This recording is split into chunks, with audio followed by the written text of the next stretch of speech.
Hello everyone, Mika has just dropped in Genshin. He is our latest support in the line of niche supports we've been receiving, and he is the dedicated physical support. Some of you, including myself, may be very happy to hear this, since physical teams really could use some help. In comparison to other teams, especially Dendro, physical teams really fall off. But a big and very important question is, how does Mika even help? Mika's arrival in Genshin is a welcome one, albeit an odd one, since if you look at Genshin's roster, we already have physical supports meant to better physical teams. For example, Rosaria, who at C6 reduces physical resistance and increases crit rate, Yunjin, who significantly increases normal attack damage while also increasing attack speed at C6, and then Shenhe. Though she is more of a cryo support than physical, she too has physical resistance shred like Rosaria, albeit not as much. So Mika is in a really difficult situation just because he's tasked with improving physical teams, which are honestly quite bad, and then surpassing all these other physical supports to be worthwhile and to be the dedicated physical support he's meant to be. To answer whether Mika is the best physical support and whether he saves physical teams, we have to look into his kit, which let's get into. Now, in a nutshell, his kit is actually quite good. It's a simple kit that gives some really good buffs. Firstly, with this skill, Mika will fire his crossbow at enemies. His crossbow deals 2 instances of damage. First, the initial fire of his crossbow, or the initial arrow that will damage one enemy, and then a second instance of damage, or second arrow, where the arrow fired will break into multiple arrows and hit multiple enemies.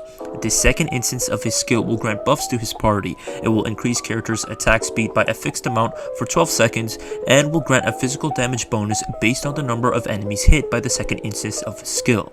Each enemy hit will grant a 10% physical damage bonus to his party. There are 3 arrows, totaling to a max damage bonus of 30%. Next, with this burst, it will heal your characters through 2 ways. First, the initial cast of his burst, and then when you attack enemies, the character on field will be healed every 2.5 seconds. Though his burst is not the main focus of his kit, it's actually a pretty useful skill, since with physical DPSs, you're always normal attacking and taking damage, so you need some sort of healer or shielder to offset the damage you take, which Mika does on top of the buffs from his skill. So on paper, his kit already seems pretty good, but there is a little cherry on the top with one of his ascension passives, where if you have his burst and skill active and your on-field character lands a crit hit against an enemy, it's possible to get an extra stack of his skill, allowing Mika to grant an extra 10% physical damage bonus, equaling to a 40% physical damage bonus in total. Now, given his kit, does Mika save physical teams, and is he the best physical support? Kind of. See, with Mika, though he is a good physical support, there are some problems that arise when using him.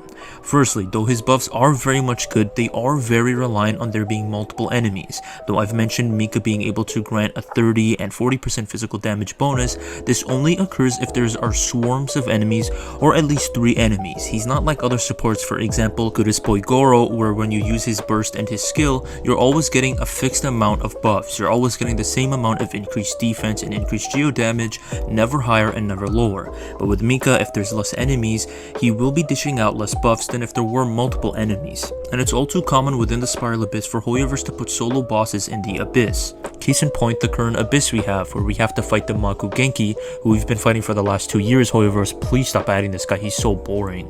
And then second off, we have to fight the Weenut, which, I mean, I'm not even gonna get into. It's just a whole nother piece of garbage in of itself. So in certain situations, but very common situations, Mika will be granting such low buffs to where the damage of your physical DPS is being barely improved.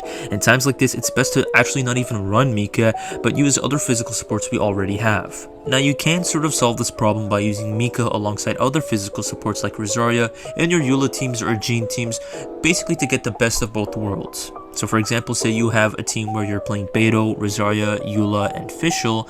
To run Mika, say you replace Beidou. This honestly can work and is actually pretty good, since in the occasions where there is multiple enemies, your DPS will be getting a lot of buffs from both Mika and Rosaria. And in the situations where there is one enemy, though you are going to be getting less buffs from Mika, it's not too big a deal since you still have the buffs from Rosaria, so your damage will still be pretty good. However, this isn't a complete solution since there are problems that arise from this. Like the other niche supports in Genshin, Mika deals very low damage, but he makes up for this for the buffs he gives. However, with how bad Superconduct can be, you want sub DPSs in your team to increase your overall team damage, such that the total damage you deal in a fight is high enough to clear the Abyss and other high level forms of content.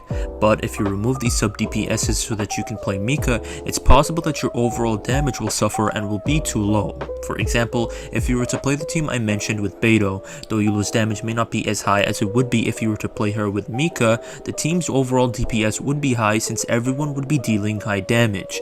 Beidou, Official, and Rosario would deal damage passively, while eula would be dealing damage on field.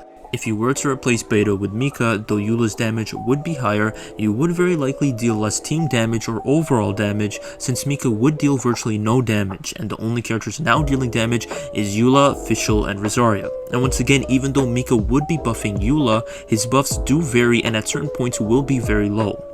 Given this, Mika will improve your physical teams, however, in certain situations, and perhaps not all your teams. This goes against his whole definitive physical support role, all because his buffs are very situational and he lacks a passive that makes him a better support in situations where his buffs are low.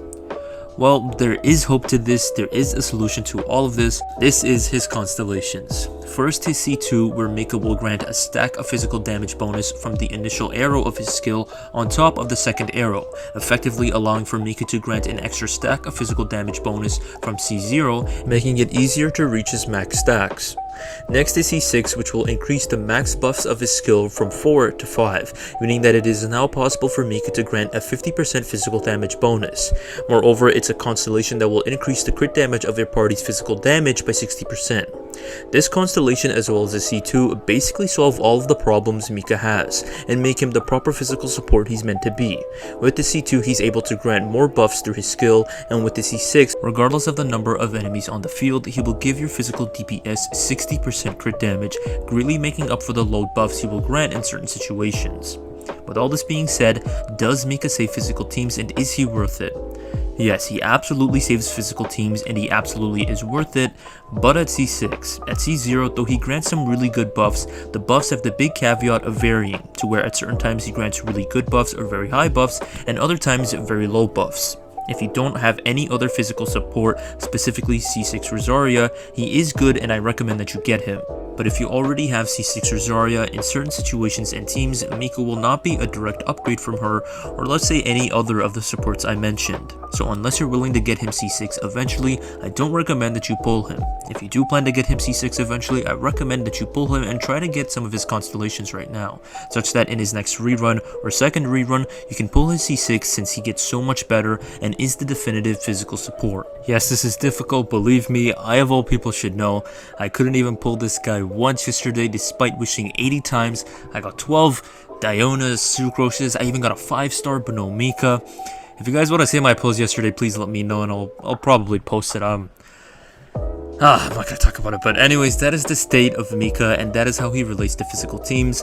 I will admit it does very much suck that we have to pull his C6 in order to improve our physical teams and really just bring them to a point at which they really should be in regard to other teams, but I suppose it's better to have some form of help than no help. And with that, I'm gonna end the video. Please let me know in the comments, what are your thoughts and opinions on Mika? Did you pull for him?